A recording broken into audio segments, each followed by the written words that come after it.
ಎಲ್ರಿಗೂ ನಮಸ್ಕಾರ ಸ್ನೇಹಿತರೆ, ಅಡುಗೆ ಚಾನಲ್ಗೆ ಸ್ವಾಗತ. ಇವತ್ತಿನ ವಿಡಿಯೋದಲ್ಲಿ ಸಾಬುದಾನ ರೆಸಿಪಿಗಳನ್ನು ತೋರಿಸ್ತಾ ಇದ್ದೀನಿ. ಒಂದು ಸಾಬುದಾನ ಕೀಸ್ ಅಂತಾರೆ, ಸಾಬುದಾನ ಉಪ್ಪಿಟ್ಟು ಅಂತಾರೆ, ಅದನ್ನು ತೋರಿಸ್ತಾ ಇದ್ದೀನಿ. ಹಾಗೆಯೇ ಸಾಬುದಾನ ವಡ ಗರಿ ಗರಿಯಾಗಿ ಹೇಗೆ ಮಾಡ್ಕೊಳ್ಳೋದು, ಹಗುರವಾಗಿರುತ್ತೆ, ತುಂಬ ರುಚಿಯಾಗಿರುತ್ತೆ. ಒಂದು ಸಲ ನೀವು ಸಬ್ಬಕ್ಕಿ ನೆನೆ ಹಾಕ್ಕೊಂಡ್ರೆ ಸ್ವಲ್ಪ ವಡೆನೂ ಮಾಡ್ಕೋಬೋದು, ಹಾಗೆಯೇ ಉಪ್ಪಿಟ್ಟು ಸಹ ಮಾಡ್ಕೋಬೋದು. ಬನ್ನಿ ನೋಡೋಣಂತೆ ಹೇಗೆ ಮಾಡೋದು ಅಂತ. ಮೊದಲಿಗೆ ನಾವು ಸಬ್ಬಕ್ಕಿಯನ್ನು ನೆನೆ ಹಾಕೋಬೇಕು. ಒಂದು 5 ಅವರ್ಸ್ 6 ಅವರ್ಸ್ ಆದರೂ ಸಬ್ಬಕ್ಕಿ ನೆನೆಯಬೇಕು. ಅಥವಾ ನೀವು ಬೆಳಗ್ಗೆ ಮಾಡ್ತೀವಿ ತಿಂಡಿಗೆ ಅಂತಂದರೆ ರಾತ್ರಿ ನೆನೆ ಹಾಕ್ಕೊಂಬಿಡ್ರಿ, ತುಂಬ ಚೆನ್ನಾಗಿ ನೆನೆಯುತ್ತೆ. ಇದನ್ನು ನೀಟಾಗಿ ಬಸ್ಕೊಂಡ್ಬಿಟ್ಟು ನೀರೆಲ್ಲ ತೆಕ್ಕೊಂಬಿಡೋಣ. ಈ ಥರ ಜಾಲರಿ ಪುಟ್ಟಿಯೆಲ್ಲ ಹಾಕಿಬಿಟ್ರೆ ನೀರೆಲ್ಲ ಇಳ್ಕೊಂಬಿಡುತ್ತೆ, ನಮಗೆ ಚೆನ್ನಾಗಿ ಉದುರಾಗಿ ಸಾಬುದಾನ ರೆಡಿಯಾಗುತ್ತೆ. ಈಗ ಫಸ್ಟಿಗೆ ನಾವು ಒಂದು ಬಾಣಲಿನ ಇಟ್ಕೊಂಡು 1-2 ಚಮಚದಷ್ಟು ಎಣ್ಣೆ, ಒಂದು ಸ್ವಲ್ಪ ಸಾಸಿವೆಯನ್ನು ಹಾಕಬೇಕು, ಹಾಗೆಯೇ ಜೀರಿಗೆ ಹಾಕಬೇಕು. ಜೀರಿಗೆ ಸಾಸಿವೆ ಎಲ್ಲನೂ ಚೆನ್ನಾಗಿ ಸಿಡಿದ ಮೇಲೆ ಇದಕ್ಕೆ ಸ್ವಲ್ಪ ಕಡಲೆಬೇಳೆ, ಉದ್ದಿನಬೇಳೆ ಹಾಕಿ ಒಗ್ಗರಣೆಯನ್ನು ರೆಡಿ ಮಾಡ್ಕೊಳ್ಳೋದು. ಈ ಒಂದು ಸಾಬುದಾನ ಉಪ್ಪಿಟ್ಟು ಅಂತಾರೆ, ಸಾಬುದಾನ ಕೀಸ್ ಅಂತಾರೆ ಕೆಲವು ಕಡೆ. ತುಂಬ ಚೆನ್ನಾಗಿರುತ್ತೆ. ಮತ್ತು ಕೆಲವರು ಉಪವಾಸಕ್ಕೆ ತಿಂತಾರೆ, ಆದರೆ ಉಪವಾಸಕ್ಕೆ ಇದು ಒಗ್ಗರಣೆ ಹಾಕಿರುತ್ತಲ್ಲ ಅದಕ್ಕೋಸ್ಕರ ಬರೋದಿಲ್ಲ, ಕೆಲವು ಕಡೆ ತಿಂತಾರೆ. ಈಗ ನೋಡಿರಿ, ಕಡಲೆಬೇಳೆ ಉದ್ದಿನಬೇಳೆ ಹಾಕಿದೆ, ಸ್ವಲ್ಪ ಅರಿಶಿಣದ ಪುಡಿ ಮತ್ತು ಇಂಗನ್ನು ಹಾಕಿದ್ದೀನಿ. ಹಾಗೆ ಕರಿಬೇವಿನ ಸೊಪ್ಪು ಮತ್ತು ಹಸಿಮೆಣಸಿನ್ಕಾಯಿ, ಸಣ್ಣದಾಗಿ ಹೆಚ್ಚಿರುವಂಥ ಹಸಿಮೆಣಸಿನ್ಕಾಯಿನ ಖಾರಕ್ಕೆ ನೋಡಿಕೊಂಡು ಹಾಕ್ಕೊಳ್ಳೋದು. ಇದಿಷ್ಟು ಒಗ್ಗರಣೆಯನ್ನು ನಾವು ರೆಡಿ ಮಾಡ್ಕೋಬೇಕಾಗುತ್ತೆ. ಈಗ ಇದಕ್ಕೆ ನಾನು ಬೇಯಿಸಿರುವಂಥ ಆಲೂಗಡ್ಡೆಯನ್ನು ಹೀಗೆ ಕೈಯಿಂದನೇ ಪುಡಿ ಮಾಡಿ ಹಾಕ್ತಾಯಿದ್ದೀನಿ. ಒಂದು 4ರಿಂದ 5 ಆಲೂಗಡ್ಡೆ ಬೇಯಿಸ್ಕೊಂಡಿದ್ದೀನಿ. ವಡೆಗೂ ಸ್ವಲ್ಪ ಬೇಕಾಗುತ್ತೆ ಮತ್ತು ಇದಕ್ಕೆ ಉಪ್ಪಿಟ್ಟಿಗೂ ಸಹ ಬೇಕಾಗುತ್ತೆ ಅಂತ ಹೇಳಿ ನೋಡಿರಿ. ಹೀಗೆ ಆಲೂಗಡ್ಡೆ ಕೈಯಿಂದ ಪುಡಿ ಮಾಡಿಬಿಟ್ಟು ಹಾಕಿ ಸ್ವಲ್ಪ ಚೆನ್ನಾಗಿ ಕಲಿಸ್ಕೊಳ್ಳೋದು. ತುಂಬ ಮೆತ್ತಗೆ ಸ್ಮ್ಯಾಶ್ ಮಾಡೋದು ಬೇಡ, ಸ್ವಲ್ಪ ಆಲೂಗಡ್ಡೆ ಅಲ್ಲಲ್ಲಿ ಸಿಗ್ತಾಯಿದ್ರೆ ಚೆನ್ನಾಗಿರುತ್ತೆ. ಈಗ ಒಗ್ಗರಣೆ ರೆಡಿ ಆಯಿತು. ಇದಕ್ಕೆ ನಾವು ನೆನೆಸಿರುವಂಥ ಸಬ್ಬಕ್ಕಿಯನ್ನು ಇದಕ್ಕೆ ಹಾಕ್ತಾಯಿದ್ದೀನಿ. ಇದು ಸ್ವಲ್ಪ ನೆನೆಸಿದ್ರೆ ಎಷ್ಟೊಂದು ಆಗಿಬಿಡುತ್ತೆ ಸ್ನೇಹಿತರೆ, ನೋಡಿಕೊಂಡು ನೀವು ಸಬ್ಬಕ್ಕಿಯನ್ನು ನೆನೆಸ್ಕೊಳ್ರಿ. ಚೆನ್ನಾಗಿ ಒಗ್ಗರಣೆಯಲ್ಲಿ ಈ ಒಂದು ಸಬ್ಬಕ್ಕಿ ಕಲ್ತ್ಕೋಬೇಕು. ನಮಗೆ ಖಾರ ಎಲ್ಲ ಹಾಕಿರ್ತೀವಲ್ವ ಅದೆಲ್ಲನೂ ಅದಕ್ಕೆ ಹಿಡಿಬೇಕು. ಚೆನ್ನಾಗಿ ಇದನ್ನು ಕಲಿಸ್ಕೊಂಡ್ಬಿಟ್ಟು ಇದಕ್ಕೆ ರುಚಿಗೆ ತಕ್ಕಷ್ಟು ಉಪ್ಪನ್ನು ಹಾಕೋಣಂತೆ. ನೋಡಿರಿ, ಈ ರೀತಿಯಾಗಿ ನೀಟಾಗಿ ಸಬ್ಬಕ್ಕಿಯನ್ನು ಕಲಿಸ್ಕೊಂಡ್ಬಿಟ್ಟು ಇದಕ್ಕೀಗ ರುಚಿಗೆ ತಕ್ಕಷ್ಟು ಉಪ್ಪನ್ನು ಹಾಕಬೇಕು. ಸ್ವಲ್ಪ ಕೊತ್ತಂಬರಿ ಸೊಪ್ಪನ್ನು ಹೆಚ್ಚಿ ಹಾಕ್ತಾಯಿದ್ದೀನಿ.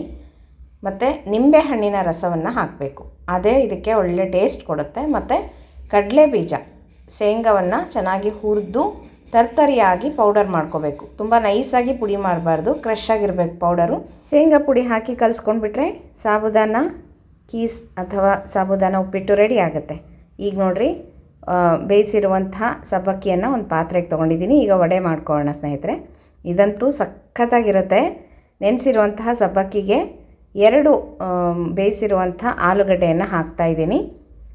ಮತ್ತು ಇದಕ್ಕೆ ಸ್ವಲ್ಪ ಕೊತ್ತಂಬರಿ ಸೊಪ್ಪು ಮತ್ತು ಹಸಿಮೆಣಸಿನ್ಕಾಯಿ ಖಾರಕ್ಕೆ, ಹಾಗೆಯೇ ಸ್ವಲ್ಪ ತುರಿದಿರುವಂಥ ಶುಂಠಿಯನ್ನು ಹಾಕಬೇಕು. ಆಮೇಲೆ ಅರ್ಧ ಹೋಳು ನಿಂಬೆಹಣ್ಣನ್ನು ಇದಕ್ಕೆ ಹಿಂಡ್ಕೋಬೇಕು. ನಂತರ ಕಡಲೆ ಬೀಜದ ಪುಡಿ ನಾವೇನು ಮಾಡ್ಕೊಂಡಿದ್ವಲ್ಲ ಅದನ್ನು ಸ್ವಲ್ಪ ಇದಕ್ಕೂ ಹಾಕಬೇಕು. ಹಾಗೆಯೇ ರುಚಿಗೆ ತಕ್ಕಷ್ಟು ಉಪ್ಪು ಹಾಕಬೇಕು, ಸ್ವಲ್ಪ ಜೀರಿಗೆಯನ್ನು ಹಾಕಬೇಕು. ಎಲ್ಲನೂ ಹಾಕಿ ಚೆನ್ನಾಗಿ ಕಲಿಸ್ಕೋಬೇಕು. ಇದು ಹೇಗೆ ಅಂತಂದರೆ ಆಲೂಗಡ್ಡೆ ಹಾಕಿರ್ತೀವಲ್ವ, ಚೆನ್ನಾಗಿ ಬೈಂಡಿಗಾಗಿ ಕೆಲಸ ಮಾಡುತ್ತೆ. ಆಗ ನಮಗೆ ಸಾಬುದಾನ ವಡೆ ಕರಿಯೋವಾಗ ಬಿಟ್ಕೊಳ್ಳೋದಿಲ್ಲ.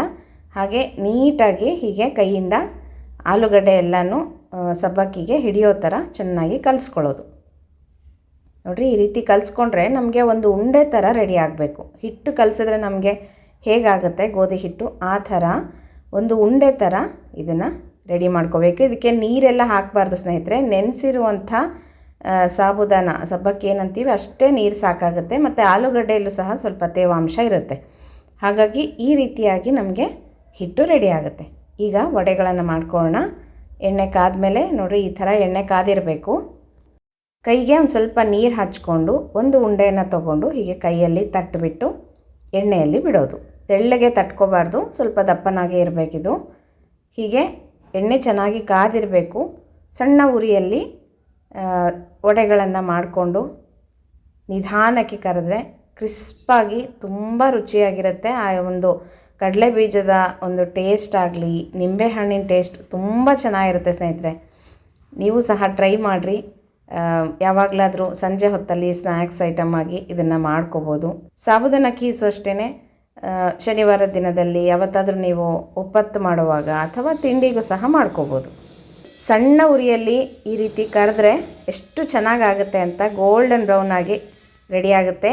ಹೀಗೆ ಗರ್ಗರಿ ಆಗಿರುತ್ತೆ. ತುಂಬ ಅಂದರೆ ತುಂಬ ಟೇಸ್ಟಾಗಿರುತ್ತೆ. ಸ್ನೇಹಿತರೆ, ನೀವು ಸಹ ಟ್ರೈ ಮಾಡಿರಿ. ಸಾಬುದಾನ ವಡ ಹಾಗೆಯೇ ಸಾಬುದಾನ ಉಪ್ಪಿಟ್ಟು ಹೇಗೆ ಬಂತು ಅಂತ ನನಗೆ ಕಮೆಂಟ್ ಬಾಕ್ಸಲ್ಲಿ ತಿಳಿಸ್ತೀರಿ. ನೋಡ್ತಾ ಇದ್ದೀರಲ್ಲ ಎಷ್ಟು ಹಗುರವಾಗಿ ಬಂದಿದೆ ಅಂದರೆ ಬಾಯಲ್ಲಿಟ್ಟರೆ ಹಾಗೆ ಕರಗುತ್ತೆ, ಅಷ್ಟು ಚೆನ್ನಾಗಿತ್ತು. ನೀವು ಸಹ ಈ ಎರಡೂ ರೆಸಿಪಿಯನ್ನು ಮಾಡಿರಿ. ಹೇಗೆ ಬಂತು ಅಂತ ನನಗೆ ತಿಳಿಸೋದು ಮರಿಬೇಡ್ರಿ. ಮತ್ತು ಮುಂದಿನ ವಿಡಿಯೋ ಒಟ್ಟಿಗೆ ಸಿಗೋಣ ಸ್ನೇಹಿತರೆ. ನಮಸ್ಕಾರ.